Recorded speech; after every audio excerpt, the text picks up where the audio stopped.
नमस्कार, आप देख रहे हैं DDN RST। राहुल गांधी ने मध्य प्रदेश से बीजेपी पर तंज कसते हुए कहा, बीजेपी RSS वालों पर थोड़ा सा भी दबाव डालो डरकर भाग जाते हैं। डोनाल्ड ट्रंप ने उधर से फोन कर कहा नरेंद्र सरेंडर। इधर नरेंद्र मोदी ने जी हुजूर कहकर ट्रंप के इशारे का पालन किया। एक वक्त 1971 का भी था जब अमेरिका का 7वां बेड़ा आया था, लेकिन इंदिरा गांधी जी ने कहा था मुझे जो करना है वो करूंगी। बीजेपी RSS वालों का कैरेक्टर ही ऐसा है, इन्हें आजादी के समय से सरेंडर वाली चिट्ठी लिखने की आदत है। कांग्रेस पार्टी सरेंडर नहीं होती। गांधी जी, नेहरू जी, सरदार पटेल जी ये सरेंडर वाले लोग नहीं हैं, बल्कि सुपर पावर से लड़ने वाले लोग हैं। पेश एक रिपोर्ट। मैं आपको तेलंगाना की बात करना चाहता हूं। दो मॉडल हैं जाति जनगणना के, एक तेलंगाना का मॉडल और दूसरा बीजेपी का बिहार का मॉडल, और जो उनकी सोच का मॉडल है। तेलंगाना में जाति जनगणना कैसे हुआ मैं आपको बताना चाहता हूं। बिहार में बंद कमरे में सवाल चुने गए, ब्यूरोक्रेट्स ने सवाल चुने, बिना किसी से पूछे,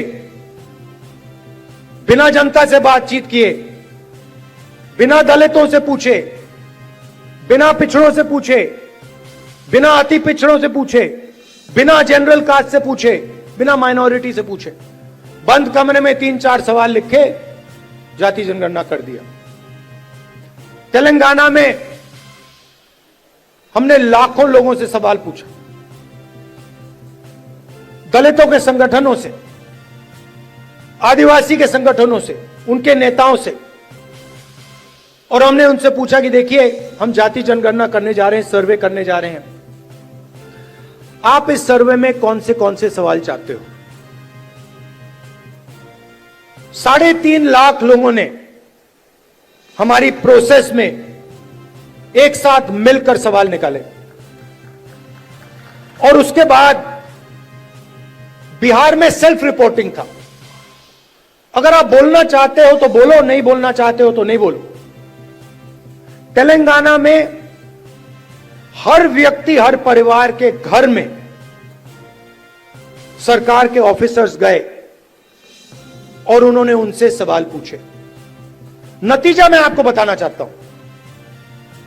जाति जनगणना में क्या पता लगा। तेलंगाना का जो कॉर्पोरेट स्ट्रक्चर है, प्राइवेट सेक्टर है, आप हैरान हो जाओगे। तेलंगाना का जो प्राइवेट स्ट्रक्चर है, प्राइवेट सेक्टर है, सीईओज, सीनियर मैनेजमेंट, कंपनी के मालिक, इन सब की लिस्ट में आपको एक दलित, एक आदिवासी, एक पिछड़ा वर्ग का व्यक्ति नहीं मिलेगा। यह सच्चाई है। तेलंगाना में जो भी कॉन्ट्रैक्ट सरकार देती है, सारे के सारे कॉन्ट्रैक्ट्स 5% लोगों को मिलते हैं। उसमें ना कोई दलित है, ना कोई आदिवासी है, ना कोई पिछड़े वर्ग का व्यक्ति है। यह सच्चाई है। जो लोग मध्य प्रदेश में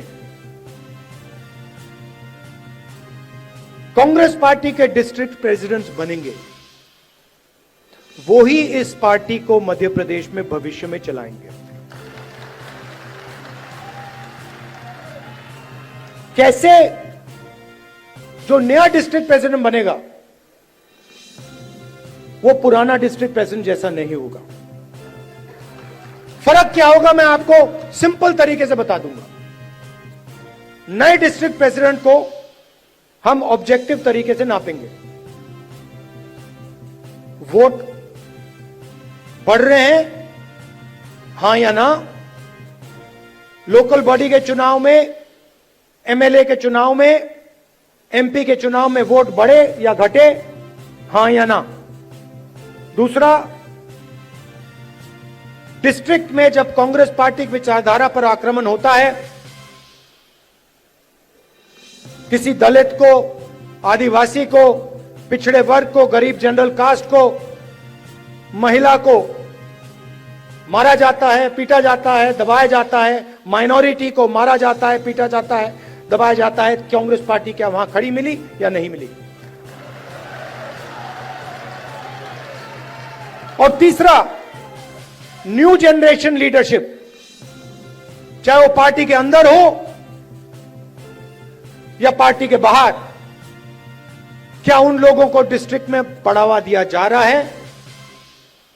क्या डिस्ट्रिक्ट प्रेसिडेंट और वर्कर के बीच में अच्छा संबंध है? क्या डिस्ट्रिक्ट प्रेसिडेंट सबको एक साथ लेकर आगे चल रहा है या अपनी ही राजनीति कर रहा है? ये उसकी जिम्मेदारियां हैं। मगर जिम्मेदारी बिना पावर नहीं दी जा सकती है। मैंने आपको जिम्मेदारी दे दी, मैंने आपको माइक दे दिया, और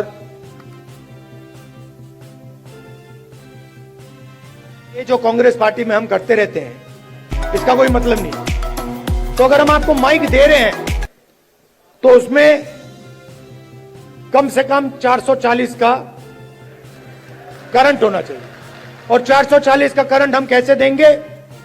जो हमारा डिस्ट्रिक्ट प्रेसिडेंट होगा उसकी आवाज लोकल बॉडी के कैंडिडेट्स को चुनने में, एमएलए के कैंडिडेट्स को चुनने में और लोकसभा के कैंडिडेट्स को चुनने में सुनाई देगी। अगर कोई सोचता है कि वो डिस्ट्रिक्ट प्रेसिडेंट को अलग कर दे और वो कांग्रेस पार्टी में आगे बढ़ेगा तो वो आज के बाद गलतफहमी में है। तो हम 55 लीडर चाहते हैं मध्य प्रदेश के लिए, मध्य प्रदेश के भविष्य के लिए हम 55 लीडर को चुनना चाहते हैं। ये हमारे ऑब्जर्वर्स का काम है। और उसके बाद जैसे मैंने कहा, ब्लॉक का काम शुरू होगा, पंचायत लेवल का काम होगा, वार्ड लेवल का काम शुरू होगा। मगर ये एक बहुत गहरा कदम लिया जा रहा है।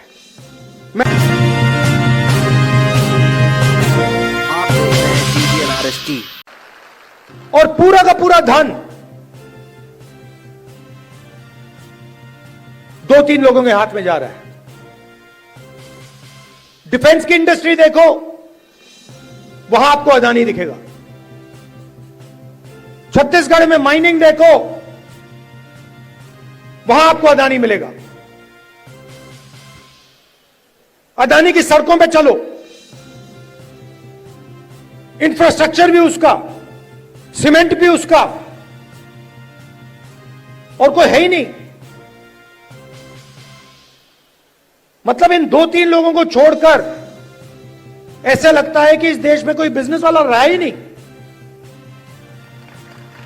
उधर अमेरिका में केस लगा हुआ है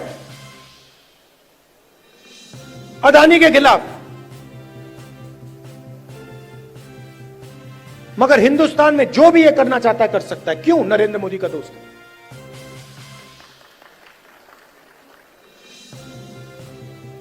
तो हो क्या रहा है? 90% को परे कर दिया, गरीब जनरल कास्ट को परे कर दिया, और सारे के सारे बिजनेस यही 5-6 लोगों को दे रखे। नाम आप जानते हो। और ये क्या करते हैं? आप मुझे बताओ, अदानी बनाता क्या है? अदानी पूरा का पूरा चाइना का माल हिंदुस्तान में बेचता है।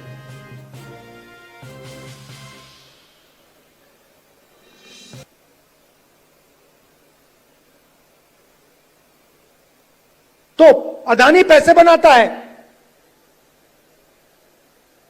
अंबानी पैसे बनाता है, और चाइना अपना माल हिंदुस्तान में बेचता है। यह फोन जो है, ये अदानी अंबानी जैसे लोग बेचते हैं हिंदुस्तान में। मगर इस फोन से चाइना के युवा को रोजगार मिलता है, हिंदुस्तान के युवा को रोजगार नहीं मिलता है। वो सब कुछ बनाते हैं, शर्ट पैंट,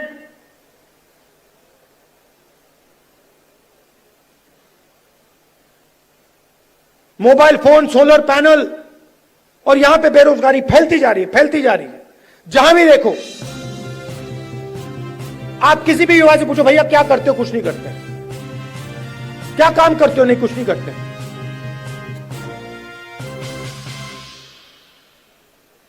यह हिंदुस्तान की सच्चाई है और इससे छुपा नहीं जा सकता, चाहे मीडिया कुछ भी कहे। देश की सच्चाई है कि इस देश के युवाओं को रोजगार नहीं मिल सकता और इस देश के युवाओं का कोई भविष्य नहीं है। अगर आपको बिजनेस चलाना है हिंदुस्तान में, या आपका नाम अदानी हो या अंबानी हो, नहीं तो आपके लिए डिमोनेटाइजेशन, गलत जीएसटी,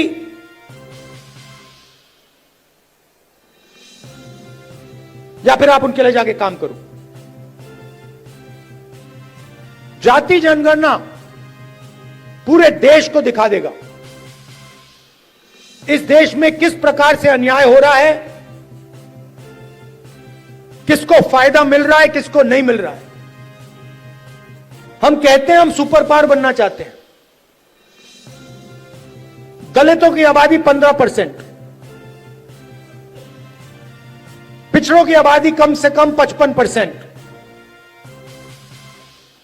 आदिवासियों की आबादी 9%, माइनॉरिटीज 15%, सब जोड़ लो 90% बनता है। इनकी भागीदारी नहीं, और वही चुने हुए अमीर लोगों को सारा का सारा दिया जाता है।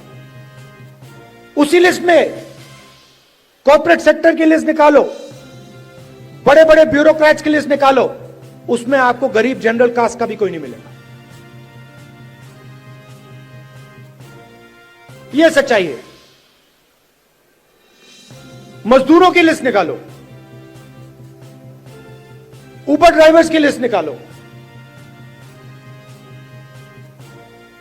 जो खाना डिलीवर करते हैं उनकी लिस्ट निकालो, और उसमें आपको पिछड़ा वर्ग, दलित, आदिवासी सब मिलेंगे। दो हिंदुस्तान बन रहे हैं, एक 90% का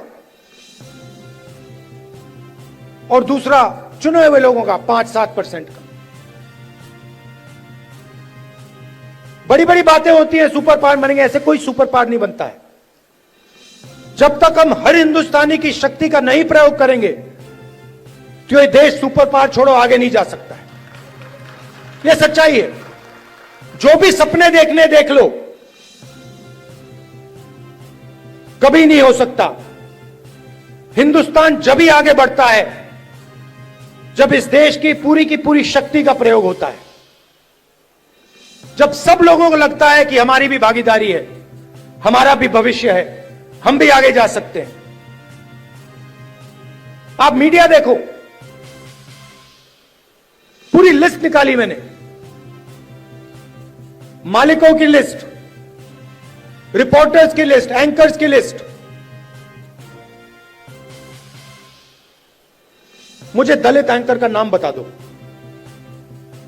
मुझे पिछड़े वर्ग के एंकर का नाम बता दो, मुझे आदिवासी एंकर का नाम बता दो, नेशनल मीडिया में बता दो कौन है, मुझे बता दो।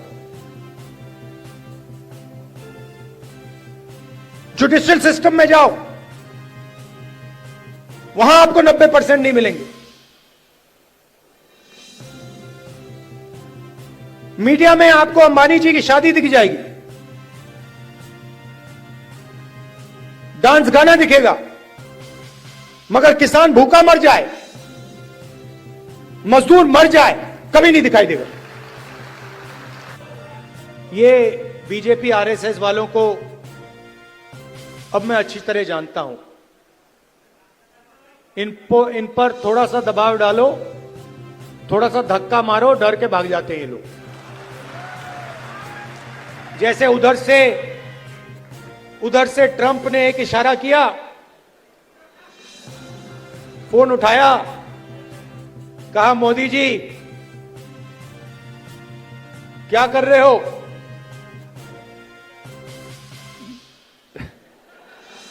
नरेंद्र सरेंडर,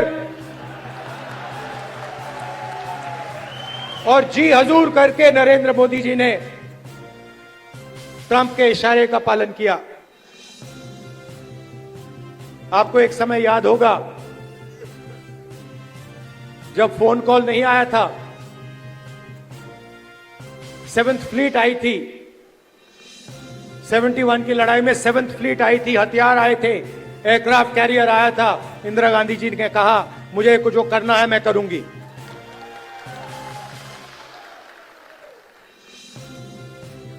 ये फर्क है, इनका कैरेक्टर है। ये सारे के सारे ऐसे हैं। आजादी के समय से सरेंडर वाली चिट्ठी लिखने की आदत है। 1 सेकंड में थोड़ा सा दबाव पड़े, भैया ये लो। हाँ, तो ये इनका कैरेक्टर है। कांग्रेस पार्टी सरेंडर नहीं होती है। गांधी जी, जवाहरलाल नेहरू, सरदार पटेल, ये सरेंडर वाले लोग नहीं हैं। ये सुपर पावर से लड़ने वाले लोग हैं।